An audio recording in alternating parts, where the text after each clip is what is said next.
Omaha iätäys Omahas pisin. Iät uudjonga, se ton on gaari. Igyskon vai ton isaigo, igyskon vale, siivalet. Somewhere between 700 and 900 years ago, the Omaha people migrated from the Great Lakes area. The word Omaha means to go against the current and came about as a result of their journey up the Missouri River. Today, the Omaha live on a reservation in northeastern Nebraska. The headquarters of the Omaha Nation are located in the small town of Macy. Omaha, Nebraska, the state's largest city, is named after the tribe.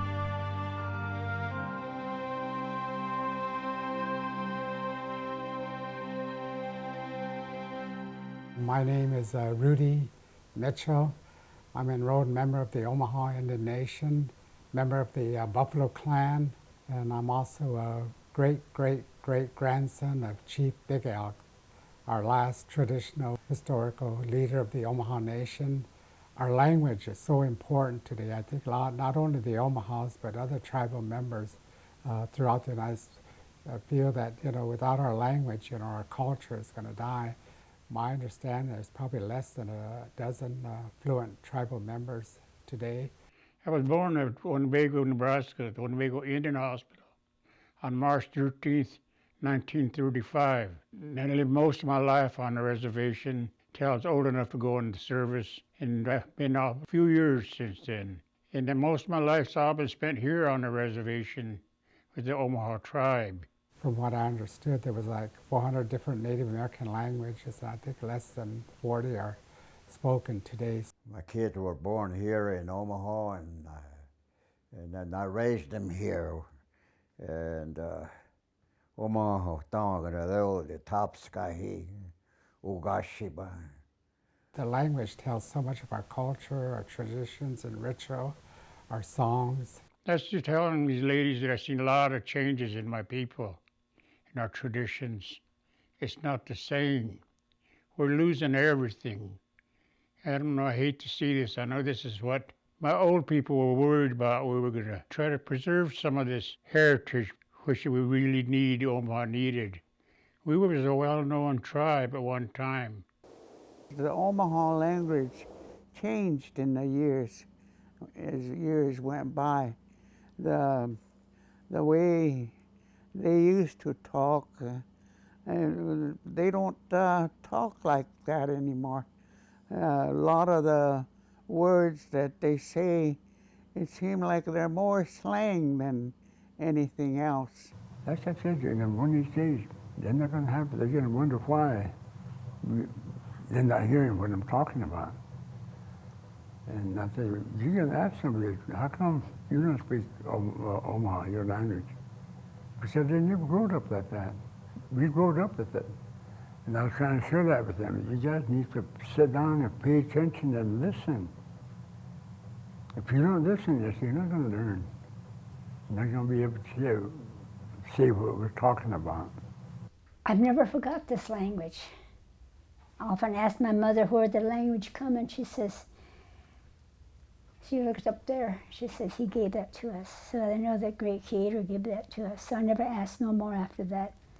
I grew up thinking this is very sacred. And I feel real blessed that I can speak the language today. But there's very few of us left that understand our language, that will speak, like Rufus and I and that lady. The younger ones understand, but they can't talk back. I said, you gotta try to talk fluently so we'd know. Without the language, I feel like I would not be a complete circle. And that's why I feel like the language is so important. It's part of us.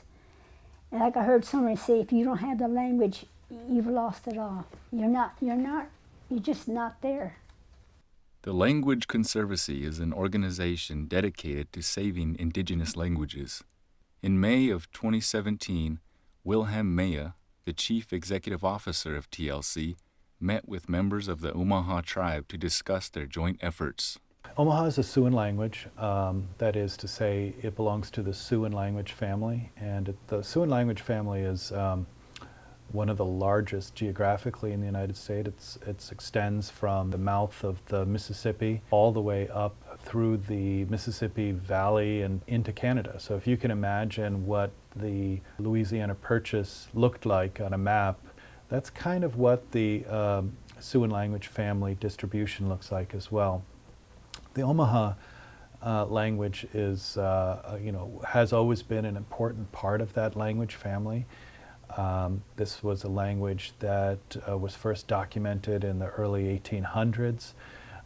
The Omaha were an important trading partner for fur traders and trappers. They played an important role in the Mississippi and Missouri Valley trade network. American given name is Taylor Rudy Mitchell Keene, and named after my maternal uncle, Dr. Rudy Mitchell, and I carry the name of Buffalo, Maine, Earth and Bison Clan, the Black Shoulder of the Umaha Nation. The language is everything for us as a tribe. And without it, it's really hard to understand the true identity of the Omaha people. God gave us this language. No one could come up with this language the way it is. You know, our mother used to say, Umaha idai taniksh. You're going to talk Umaha. Umaha iye te hube. The Omaha language is sacred. Jinga ama wagonzaya edihi algali malintam. Teach them the language. They'll carry it on. Winona, Glenna, and Octa, along with their sister Happy Carmona and brother Rudy Mitchell, are the remaining survivors of a family of 8. At 93 years old, Winona Caramoni is the hardest working and oldest elder in the Omaha community. She teaches the Omaha language to small children in the Head Start program, and she also teaches the language at Nebraska Indian Community College. She is beloved by her students, young and old. For about the last 20 years, I've worked with the public school at Macy. I've always been interested in our language because I grew up with it, learning it, even though I left for a number of years, but I still never forgot my language. I guess it's just embedded in me. But to be a fluent speaker, a real good one, I am a fluent speaker, but each day I need to talk to somebody that can speak to keep up the language. I am now working with the Head Start program, trying to teach the little ones some of our language. They are learning. They say the words real good. The reason I like teaching there is that's where it should start anyway, to begin the process of learning our language. That it should start with the little ones and then continue on with elementary school and high school. I am now trying to work at the college level to try to teach our younger people how important our language is. They've got to realize, like I tell my students that are present, maybe they are the future teachers for the Omaha language. But the way we teach here in the Head Start is we do a lot of motioning. When I tell them to get up, I use my hand. Then when I want them to sit down, then I say that, and then they know that. So we teach numbers, colors, animals, and we try to teach them who they are, what their name is. So it's just kind of a beginning. Children want to learn, and then when I'm leaving, they say, a lot of children always say, have a good day. I don't know whether they hear me say that out here or not, I don't know. But I do greet all the children as they come in. That's my job. I try to make the boys say aho when they see me, and the girls say Ayania. A lot of them are still kind of bashful too. I don't know if they really know that they're Indian or what. So this is what we're trying to instill in them, that we ask them who they are. And we finally got to the point where the children say, I'm Indian, I'm Indian. Label. We're getting there, slow but sure. And they do, we pray daily, every day. That's one thing I want them to know, is a prayer that they can carry on for the rest of their time. A child makes my day when he hugs me. When they come through that door, they'll say, Grandma, you know, or then some are mad coming in, but it makes my day when a child wants to hug me. Glenna is also an educator and has been teaching the Omaha language for the past 18 years. Currently, she teaches the language to urban tribal members who reside in the greater Omaha area. And it's been real gratifying to teach the language. My mother always told me, though, she said the Omaha language is very hard. I still use a dictionary. I still call my sisters once in a while. There are times that when I'm teaching the Omaha language, it's very difficult. You have students from the back room will come up with different words. You've got to be able to give an answer. But I know I'm not teaching it alone. The great Creator and my mother and my dad and the spirits are all around helping me. The reason why I want to teach is something like one of the professors says, you know, when he heard that I was teaching, he says, you're giving back. You're giving back now. So I feel like I'm giving back to my people now. Hi, my name is Fran Peterson, and I am from the Nkesibe clan. And my mother is Glenna Slater. She teaches the Omaha language at the University of Nebraska at Omaha, and I am one of her students. My name is Catherine Mitchell, and my father was Clement Mitchell, and that was Aunt Glenna's older brother. Us gathering in the class, you know, conversating, but then when we walk away, it feels good that we can all relate this to each other. It's a very warm family feeling. My mother, being an elder of the Omaha Tribe, has given me that opportunity to hear the old ways of the way it was many, many years ago from her mom and my great-grandmother as well. Without those stories that she shares with me today, I would not know the ways of the Omahas. Vida Stabler is the Indian Education Director for the Omaha Nation Public Schools. She works with the Language Conservancy to develop lesson plans and tools for the public school. Her classroom is patterned after an Omaha Earth Lodge and is furnished with articles of Omaha culture.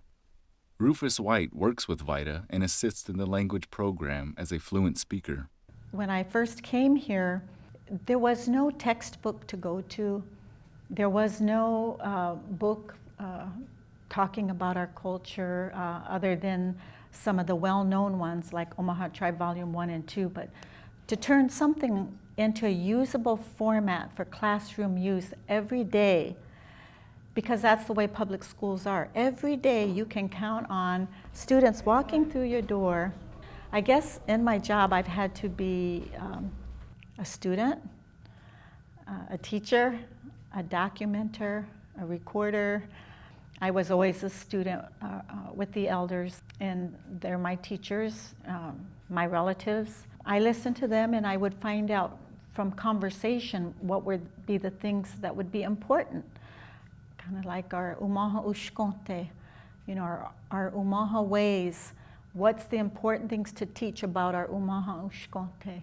Our program is a kindergarten through 12th grade program, so that requires knowledge and the ability to be able to design material that addresses the different grade levels. So that's been a challenge. For example, when we were teaching elementary kids, we would teach them the self-introductory song right from the get-go. So right now, in our elementary school, there's an elementary teacher down there singing this song. And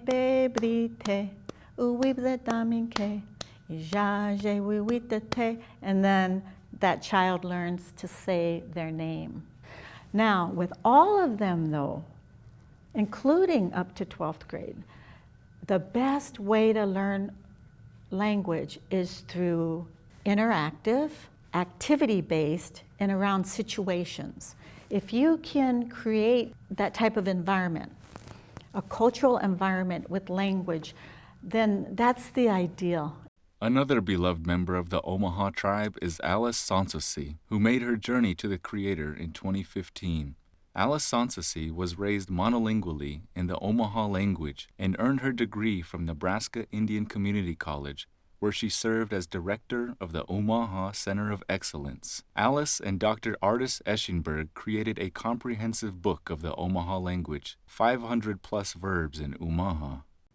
My English name is Andre Sanssouci, and my Omaha half-breed name is Basondanaji. My mother is the late Alice Sanssouci Monshaholi. My father is Franklin Sanssouci Yellow Horse Shongehizi, who is no longer here. Throughout the years living with her husband, my father, they always spoke Omaha. They spoke Omaha every day, from the morning they got up to the evening times when they went to sleep. You know, even while going through bingo, that was their entertainment, and they would speak the whole time. It wasn't until the mid-90s when an individual from the school felt that her abilities and her knowledge of the language would be key to them. So she started out at Omaha Nation Public School System, and she worked with several elders there, and it helped inspire her to be more of a teacher of her language. Her knowledge of the language was so great that she was able to break down the language to every syllable, every little word, to know that one word, how it sounded, sounded like one word, but in that fluidity moment of the word, there may have been 3 to 4 other little words squished together that meant entirely what he was talking about. And she was able to do this while teaching. While doing so, her passion to preserve the language came to light. So many individuals before her, even back in the 1800s, were documenting Omaha language. But what was taking place, you know, dictionaries were only good for one sound, one word only. So they developed a book. It took her 16 years to get the book processed up until her final days in life. Ultimately, my mother succumbed to breast cancer. She always taught us, and we have a saying that our language is sacred to us. Umaha ye wa khube. What makes it sacred to us, she said, is that it's our identity that Wakanda has given us to separate us from the rest of the world. And in the end, she proved that not only did she belong to the language, that they walked together in life, the language and herself. As the European settlers began to move westward in the early 1800s, there was a concerted effort on the part of the government to suppress and extinguish the Native American languages. The intent was to force the Indians to assimilate into the European culture. One of the most widely utilized methods was the establishing of the Indian boarding schools. The children were forbidden to speak their native languages, and their Indian names were replaced with European American names. Indian children whose parents had died or abandoned them had no choice. If they had any living relatives that were willing to take them, that was usually a much better situation.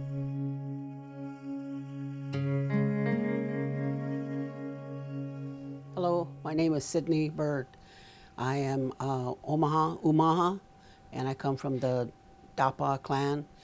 My Indian name is Gledoy Deche, and from my grandmother's interpretation, it means hard wren, the bird that does all the work, that provides the nest. So that's what I go by. Working with the seniors themselves, I gained all of their confidence because I always mention my grandmother, because she was the one that kind of inspired me. The things that she went through by raising 5 of us orphans. My father was an alcoholic, and he took us from my mother and left us with my grandparents. So that's how I knew to communicate with the elders. I could understand what they were saying in their language, but I had never spoken it. And out of the blue, I asked my grandmother why we didn't speak the language, but she came to boarding school, and she went to Genoa. And when her mother and father died, there was no one to take her or her sister. Her baby sister was like 9 months old, so they put them on a train and sent them to Genoa, and she raised her baby sister in the boarding school. When we talked one day, I asked her why I don't understand the language, why we don't speak the language in the house. And she said, your grandfather said not to teach you because of all the harshness that we went through learning. If we spoke our language when we got together and we were telling stories, or we would just be glad to see one another, she said we were punished. And she didn't want that for any of her children. The girls were punished separate, different than the boys. The girls had their mouths washed out with soap. And you know, they made soap out of lye. And so that was terrible to me, thinking that. And then she said they made the boys, kneel on broomsticks for hours and used a ruler, and if they moved, they were hit. I was raised by my grandma, Edith Warner. We actually went to where she attended school, at Genoa Indian School. And so, yeah, my grandma told a story where she didn't really like to talk about it because of the fact that it was a bad time in her life. And she said, I kept wondering how come my mom and father allowed this to happen. But it wasn't the parents' fault. It was the government saying, this is what you have to do, this is what we're gonna do, and that's what they did. And so my grandma cried. She mentioned some relatives that buried over there. She didn't like talking about it. She said white people are hateful. White people got no respect for life. White people have no respect for our ways. And so those are words she used, and then basically said a short story about those relatives left there. She said, well, I probably won't ever share this with you again. You know my feelings. And so that's how it was with her. And she used to say that every morning. I prayed that my parents would come get me. I found out in the later years, like when I was in junior high school, that my teacher told me that the school board told the teachers that for us not to speak don't encourage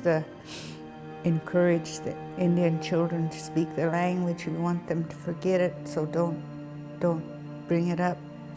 I know when my children went to school, they tried to stop them from speaking Indian. Those children that went to school, they couldn't talk Indian to themselves. They got hit with a ruler. I got hit with a ruler in a Catholic church on my hands.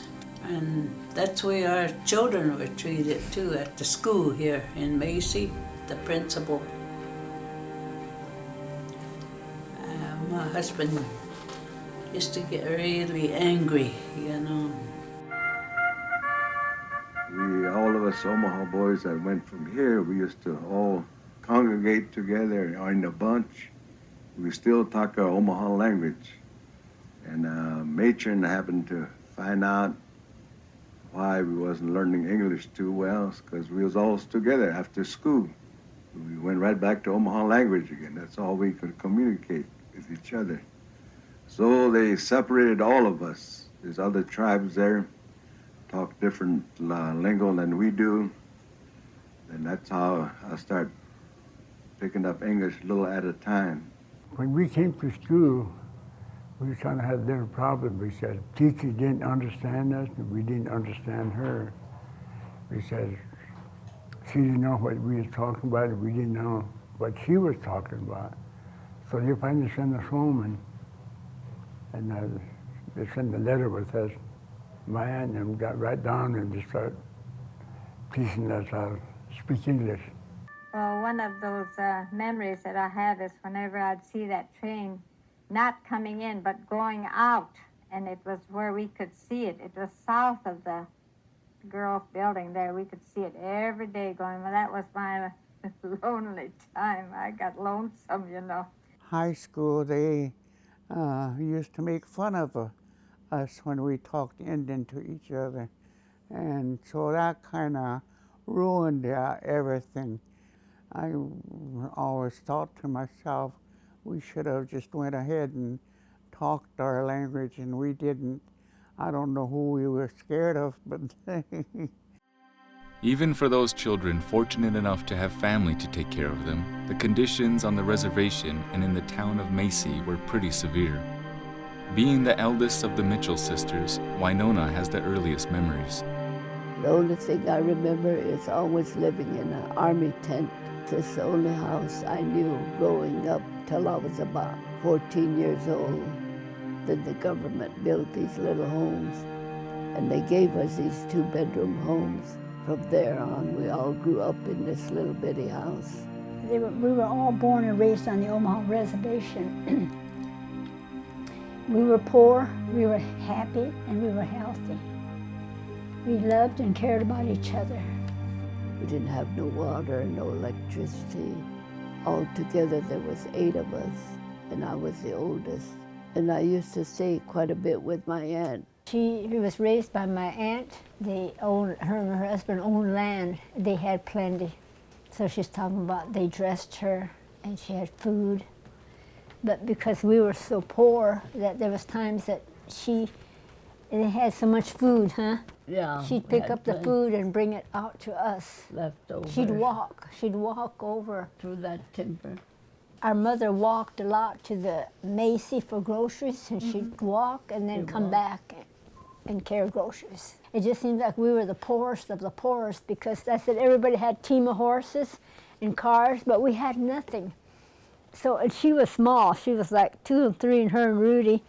Yeah, Octa she was a little cutie. When she was in kindergarten, she was the mascot of the cheerleading section, and she was so cute that she was picked as the mascot. So we used to have to clean her up and make sure she took a bath before she'd go and take pictures and stuff. God provided gooseberries, strawberries. And there was just plentiful then. We could go top of the hill there by the road, and Rudy'd get up early in the morning and go get strawberries. And he'd eat it, but he'd still bring some back. He was only like 4 or 5 years old. He'd go up there. My parents were divorced when I was very small, so I barely remember my father. But I remember my mother always emphasizing how important education was to us, and she was a great motivator in having us attend school and get a good education. I remember she used to always say, that little piece of paper you're going to receive as a diploma, some days can be your bread and butter, and I always remember that. Then we had another brother that's called, we called him Teo, but Kenneth was his name. He was so well liked by the tribe. Such a congenial man. He just was too good to live. I mean, he just was that kind of person. But he died very tragic, you know. My father left us because of alcoholism, and my mother continued to take care of us. But I remember the time my mom was preparing in her own way that she would not be here forever. She turned to me at one function and said, "Wahoya, idai taniksh," give word of thanks, and you're going to speak. And whenever Mom asked us to do something, we didn't ask why or what. We did it to the best of our ability. But you know, our mother always, she always says, "I don't want you to walk the streets in Macy." She had some real, and I don't want you to laugh out loud, be like others. I want you to be ladylike. She's self-taught. She learned how to play the piano. She could sing. She could sing both what we call white songs and then our Indian traditional songs. She loved, and I know this is where I get my love for the Helushka, our Omaha dance. She loved that way. She wanted that to be preserved just as much as the language. She loved the tail dance. She loved the songs. You all say it. And then afterwards, they all tickle each other everywhere. You just tickle. And even to this day, I know just when she was going to what we call Gleda Huta at the Lulu, I knew just when she was going to do it. And to this day, I try to carry that on. I was born at the Winnebago Indian Hospital in Winnebago, Nebraska. My mother hauled wood that day that she was 7 months pregnant. She hauled wood and hurt herself, and she was starting to have labor pains with me. And she told my dad, you better hurry, because baby might be coming soon. So he harnessed up the horses, the buggy. It was January 1st, 1936. Cold, blustery, just freezing weather. He hustled up the horses and they trotted all the way up to the hospital, Winnebago Hospital, at 8 miles. The winds were blustering, it was just terribly cold. And when I think of it, I just want to get tears in my eyes. I wasn't fully formed. I didn't have any hair, no fingernails. I was just skin and bones. The doctor told my mom that he didn't know if I would live. But she said I was so little she could put me in her shoebox. He told my mom, if you raise this baby, you're a good mother. I was raised on the board. That's how Indian children were raised. I have 5 children, and I raised all my children on the board, and they loved the board. She was a good mother. I thank her to this day for how we all turned out. She believed in education, and that's how we grew up, knowing that we had to have an education to get along in the white world, she'd say.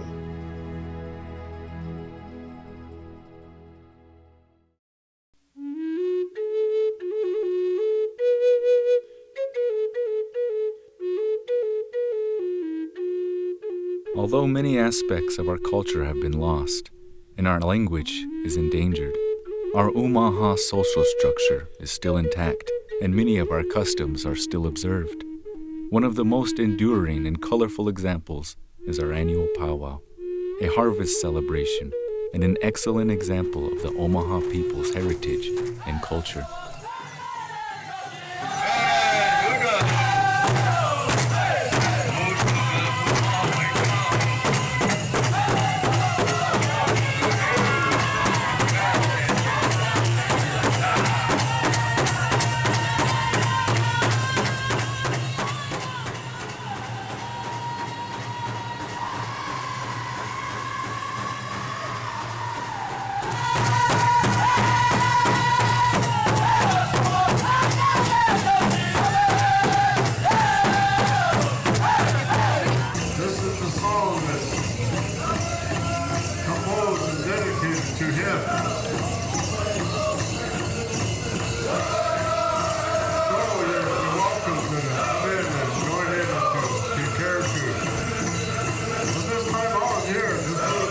My English name is Naomi Leap, and my Omaha name is Hopefulness, which stands for Big Little Sis.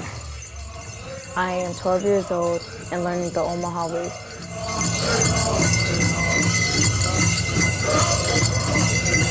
The Omaha powwow is one of the oldest powwows in the nation.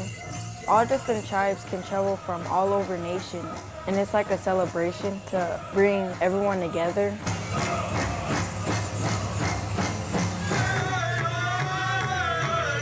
Most of us, we start young. Like I started when I was like 3. We have like a sacred number and it's 4. So like the powwow's 4 days long. The first 2 days, that's all about tradition. Like I don't want to lose the tradition. So I dance to encourage other girls to dance. All right, that completes junior and teen girls category. So we're going to be doing the tribals here.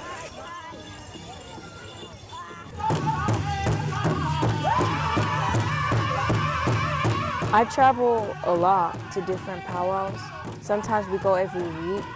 We go like all around the United States. It's none other than Naomi Lib. I was very excited for winning Princess because I get to represent my family, my school, my tribe.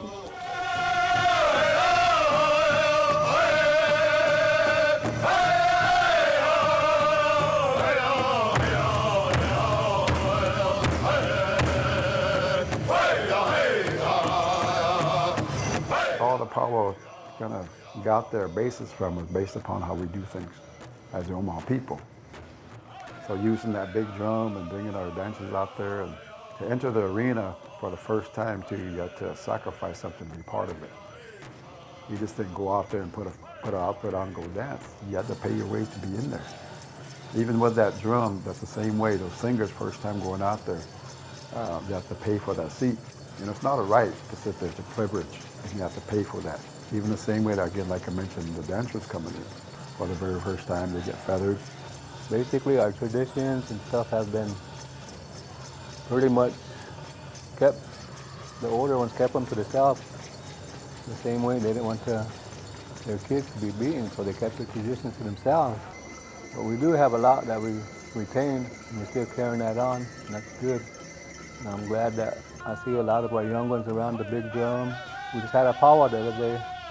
There was a lot of young people dancing, and it's good. It makes me feel good to see them carrying on. And for the future generations, if you can say you're Omaha, and you can speak your language, I'll say you're a true Omaha.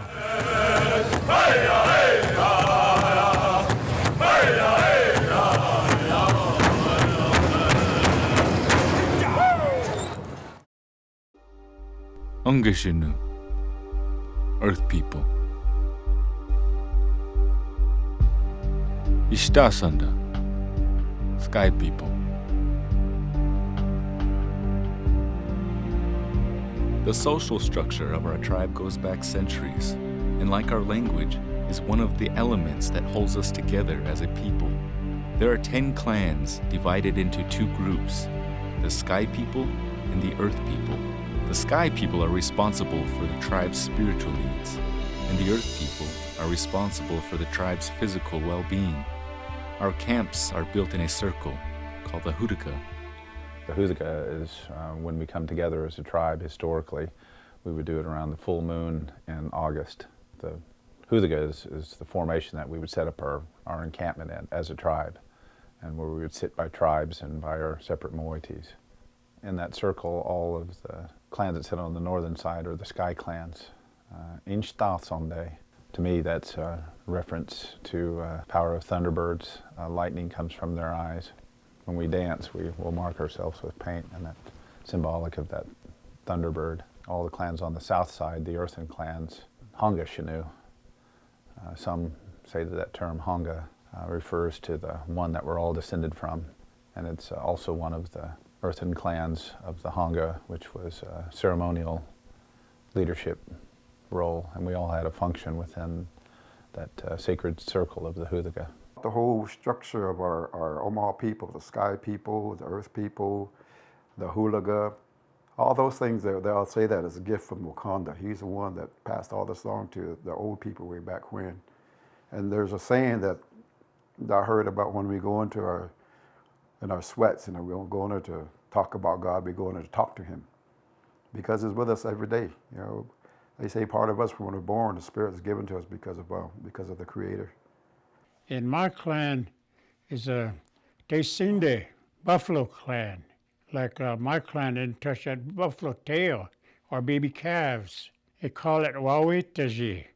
It's things that you didn't touch. Each clan didn't touch certain things. Ikejide is my clan. That pertains to the shoulder of a buffalo. Jide means red. Ikejide, Ike means shoulder. I'm a member of the Inkesebe, the Black Shoulder clan. My given Indian name, clan name, is Mitai. Translated into English could be New Moon. There were 7 clans that had pipes, and that gave them a voice in our traditional council. But the other 3 had teepees that housed sacred objects. For example, our sacred pole, umahakti. That was in one. The white buffalo calf and the sacred shell were also in those tents. I can really only speak to my own clan because those are the teachings that I have. You know, most of them pertain to what's important for the survival of the tribe. And so some of them are physical needs, like in Case Bay, the black shoulder. We were responsible for organizing and leading our annual bison hunt. Keepers of the red corn, which is one of the reasons that I'm trying to do everything I can with our Sacred Seed Project to make sure that the Omahas have sustainable, good red corn. Just trying to follow our duties as a member of my clan. Try to make sure that we have a sustainable relationship with our bison again, and hopefully that we can return to eating those things that the Creator Wakanda gave to us to sustain ourselves and eat more healthy and keep our traditions going as well. We have to really appreciate all the special things that make us Omaha people, that make us unique. Learn about your land, learn about food, learn about our natural plants that grow, and how do we bring them back? Because at this point in our history, our land has been so heavily impacted by pesticides, fertilizers, chemicals, that our earth, our mother here, is in need of repair, you know, in need of love from us. So the land, the water, and the hills, all of that, it is all tied to us. It's all tied to our spirits, and that's what makes us Omaha people. And to leave that part out is, we wouldn't be a complete human being. So we have to incorporate in getting back to our lands. We need to get back to making sure that that food is placed in the center and put on the earth and prayed over like that. No more of this, what do they call it, cafeteria style. Little by little, those kind of things are ebbing away at who we are. What we have been given by Wakanda and who we are as Omaha people, we need to appreciate that and be thankful for it and prove and show that we are thankful. I wish my kids would learn more about our Indian ways, our traditional ways. Seem like my boys, every time I talk to them, say, oh, you're an old timer. Them days are gone. These things out here, to me, they're neither still here, they'll always be here. Sovereignty is typically invested in a constitutional structure, and most of it came about from the Indian Reorganization Act of 1934. Public Law 280 is effective here in Nebraska, which leaves us no ability to punish crimes on our reservation. So everything is federal there. That 1934 Constitution established a template of bylaws that, for the most part, has left us with that common governing structure of a ubiquitous tribal council. As many tribes are evolving, though, we're going through reconstitution efforts to try to improve that so we have a better governing system. In addition to our language, two other aspects of our culture that have almost been lost are our ancestral Omaha spirituality and our ancient ways of healing and medicine. Wakanda. Our ancestral Omaha spirituality was based on an all-powerful and omnipresence of Wakanda that had influence over everything, living and in the spirit world. Today, people in our community pray in the white man's religions and the Native American church, but many still believe in the spiritual presence and power of Wakanda. When we pray in our Omaha language, we are in direct communication with the Creator. In addition to being a respected elder and teacher of the Omaha language, Rufus White is also a leader of the Native American church. My father had instruments that we perform or pray for people. We set up all night. It isn't like church you go on Sunday 2-3 hours and you're out. It's here we sat all night and talk to God. And my father said, if you ever pay attention when that morning star comes up, God's listening to somebody, to hear somebody's prayers. My sister was pretty sick. They didn't have no doctor back in the days. They didn't think she was gonna make it. My dad called people would sit down and pray for her during the night. Then he gave her medicine that morning. According to the morning star coming up, that way God could see what he's doing. Prayed for her and gave her the medicine. That morning, he sang his last 4 songs. My sister stood up. She's holding her hands up, thanking God she's gonna be able to go on in life.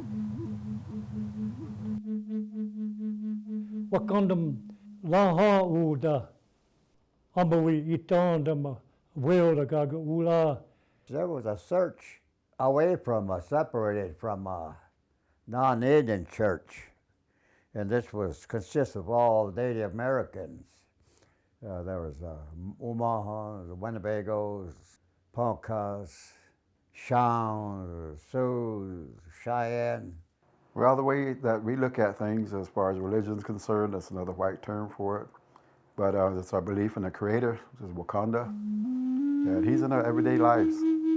UmoNhoN ka Wakanda laha ke ijaja Wakanda ki ijaja ada dadeho Wakanda.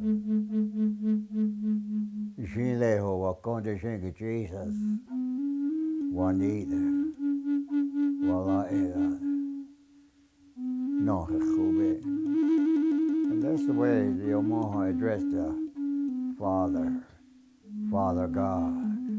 Some of us we pray in English, or some of us we pray in our UmoNhoN language, and then we have our holy medicine that we use. Our Lord Savior Jesus has left something way back there when he came. It's what you call peyote today. And they say the United States government has made law for us. So you say you have to be a quarter Indian blood to partake of this holy sacrament. We use it for all kinds of sicknesses. One is cancer, got healed. My grandma Edith Warner, she's a Hunga Wa'u, and she was telling me about one time I went in her bedroom and disturbed her father Peyote. And that's how I usually got stories from her, because usually after a mistake I made, I'd get corrected through her and our UmoNhoN ways. And what she talked about was that the peyote ways came here around 1906, because alcohol was pretty strong back then, that we were losing our own ways of talking to the Creator. And we had medicine bundles that were sacred to those individuals that kept them. And because of the alcoholism, the older people, probably they're ones that teaching them to pass it on to them, decided that they weren't worthy because of the fact they were abusing that alcohol, and these things would just get lost. So a lot of those sacred items that we used back then were either buried with that individual or given away to different museums because of the relationship that they have with the people that were coming in to write about the Omaha people, like Alice Fletcher, for instance. And so there was finding a different way to pray without getting in trouble with the government, because all of our traditions, the things that we did, the government said that we were breaking the law. You know, there was controversial about this use of peyote. The government forbid Native America to use this because they said that it was narcotic. There was a peyote man, Aquana Parker, that said he opposed to this idea of forbidding to use the sacrament peyote in a Native American church. It is not a narcotic. It is a medicine. They say it causes hallucination. I have used it myself. Many times I ate so many that I felt the power of it, and it's not hallucinating. But white men say it is, and they don't know the use of this and why the Native American uses this. So in 1912, our chairman's last name was Dale. I can't remember his first name. This is years ago, so my grandma shared this with me. They went to Washington, D.C., and that's the first time they got the Native American Church charter, the ability to use peyote, purchase it. But prior to that, our Omaha ways were living with the Creator every day in our lives. Everything around us, Wakanda had a hand in, referring to the lives that He gave to us, gave to the animals, even the rivers and streams. Everything had sacredness to it, because without that we couldn't survive. And so when Wakanda gave us a mind and a spirit to make decisions on our own. The Omahas had real sacred stuff. Omahas. They had Ishagis, Wooshingas, turn themselves into animals sometimes. And I heard one time a couple old guys, Ishagis, talking. Oh, Kage, I'll take the tea, he said to that guy. And the other guy answered, Atin mategati, machaki pakigati. I turned myself into a bear. Atambri, emagati. He said he run like a bear. He changed into a bear. They had those powers. And then my grandpa on my mother's side had a medicine pack. They said that was one of the strongest packs on the reservation. So we don't even talk about it. And my folks went and told us that. Don't even mention that. Just keep it to yourself and don't go near that, they always tell us. One old lady took me aside and take me up to the hills where I made nests. Take me up there and she'd, this medicine's for, you're cold, this medicine's for, all kinds of weeds, When I was a little girl, I was about 6, I guess. We lived in Omaha, and I got sick. It's called St. Vincent. It made me just kind of shake all over. I couldn't just do like this. I used to just grab my hair in my hand. My mouth, I couldn't. When I went to eat, I couldn't eat. My mom had to feed me. Slowly, she fed me. She'd have to hold me down. She took me to the hospital, and that nurse, she threw me in that crib. And my mom walked over and took me back out. She said, no, you don't throw my girl in a crib. You don't throw her around like that. She said, I don't do that to my girl. She walked out of the hospital. She walks out with me. The ceremony was beautiful. He prayed to Heavenly Father. He had 2 eagle feathers. One alone. Then he had one that had about 5 or 6 of them in it. It was beautiful. He just hit me with it. I could just hear it. He didn't hit me hard, but he used the feathers. It was beautiful. It was like an eagle was trying to fly.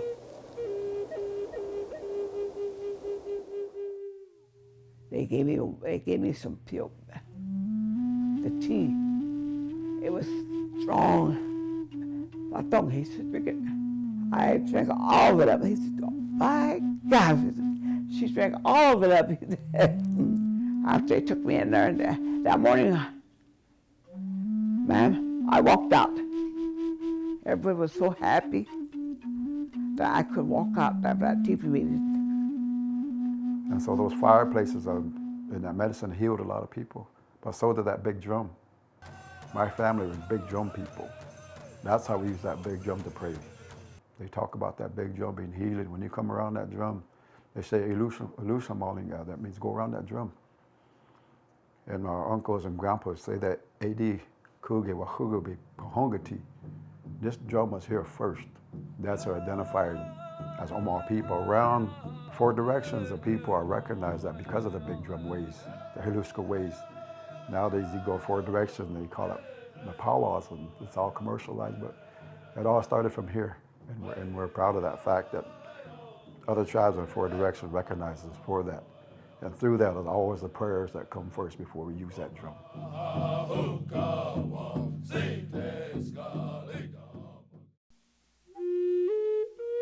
Although the Omaha language and many aspects of our ancient culture are on the verge of extinction, and it will be an uphill battle to preserve these precious customs, many people, including the tribal elders and several organizations, are working hard to do just that. One such organization, the Language Conservancy, recently sponsored an event at the Nebraska Indian Community College in Macy to raise awareness about the importance of these efforts. The Omaha Ponca Summer Institute that we organized in May of 2017 was the first summer institute for this language. Usually when they're the first summer institute, we don't really expect a lot of turnout because perhaps people don't know about it, they're not totally aware of it. We were very surprised at the turnout for the Omaha Ponca Summer Institute. Vida Stabler and many of the other people in the community did a fantastic job of doing outreach to get people involved. The overall interest in the language was really apparent. We had over 75 people at the Summer Institute during the week. Well, I think we're desperately trying to hold on to what we have. You know, if you ask any of them about language, they'll say how important it is and how they'd like to keep that going. I said the Omaha language is very sacred. It's going to be up to us that know the language and to pass it on. You know, I think our leadership has to take a little more of a role in promoting it and making it a priority.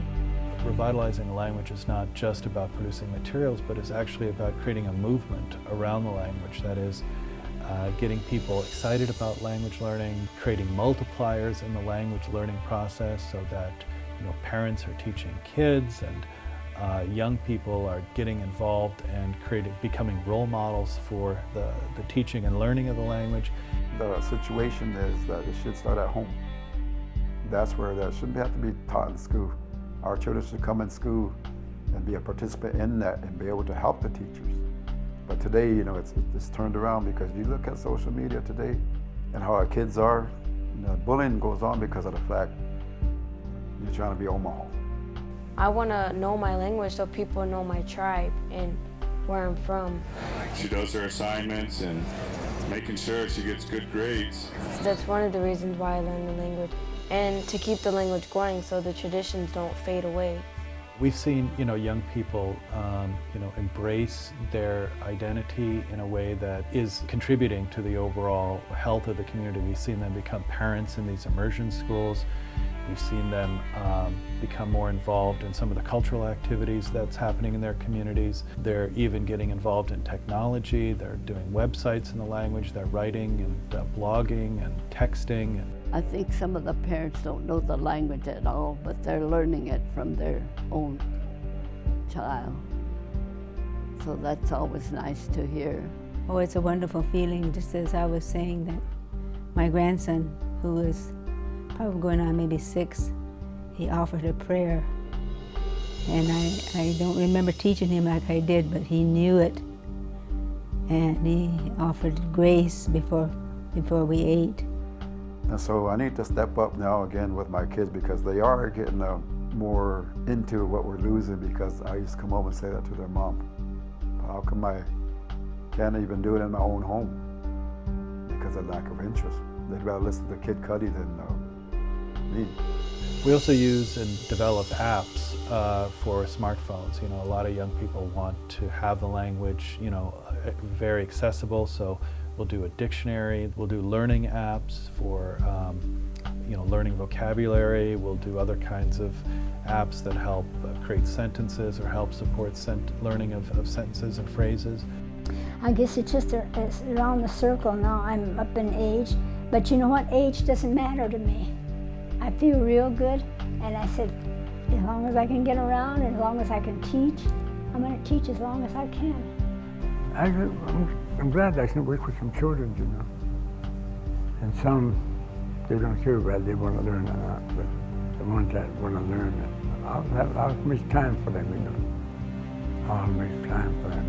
They need to visit, talk about something. I make time for them, sit down with them. How would you say horse? Shonge. When I was young, the first thing I learned was Omaha language.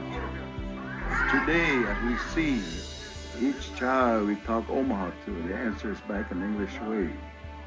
So it's good that we're going to teach them our Omaha language again, and how to bring our culture back. If we didn't do that now, we just let it go as it is. Maybe say 10 years that Omaha language will be gone, just us be speaking, but who's going to listen to us? If the little ones don't try to take interest and learn, we're going to lose it. We're going to lose it. Today you look at it and you feel sad about it because those people don't want to learn it, don't want to take time for it. They think it's antiquated, they think it's old-fashioned, and they just choose not to pay attention to it. And they said, why should I learn? It's going to be gone anyway. It's because the attitude is going to be gone. I realize that we are losing our language, but I think we're going to regain a lot of it back. And so our responsibility to the children, like I said, I'm glad for Biden, what she's doing over there with our kids. We're going to be part of that too. You know, I think Native American languages have just been a neglected topic in kind of public discourse for many, many years. I think the total collapse of these Native American languages will be something that not only Native communities will regret for generations, but I think it would be a real shame if they all did die off. This language is us. I always hear my elders talking about this, that God gave it to us. He gave us this language, so it's ours. No one can take it from us. It's yours. The future generation, it's your language. It's up to you. So I think it's important that the public is aware that, you know, we're living in a time now that the recovery of these languages is still a possibility, a realistic possibility, and that, you know, there's some public responsibility that is born to help get these languages back on track. Some people say it's lost. I've been speaking with others, they say it's too late. It's gone, you know. But I don't think it's too late. We can still revive it. Nothing's ever too late, so hopefully we can get it done. Keep it with us forever.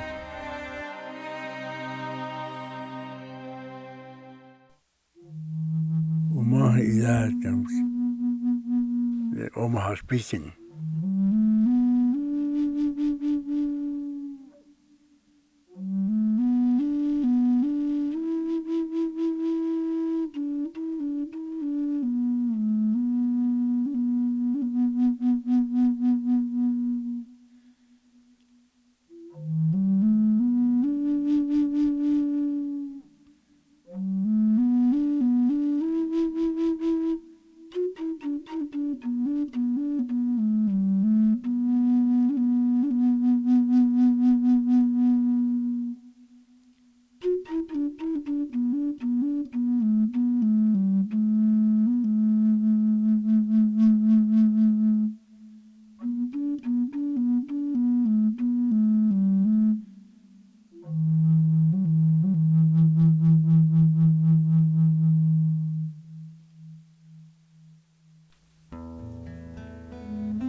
Aumba te amakbe, it's a cloudy day. Aumba te uda, it's a good day. Lati te uda, it's good that you come. Washkoya, try hard, do your best. Gasoni, shitiya, come back again tomorrow. Wavataya, eat your meal. Ke ashidewal, oh, let's go outside now. Waspaya, behave.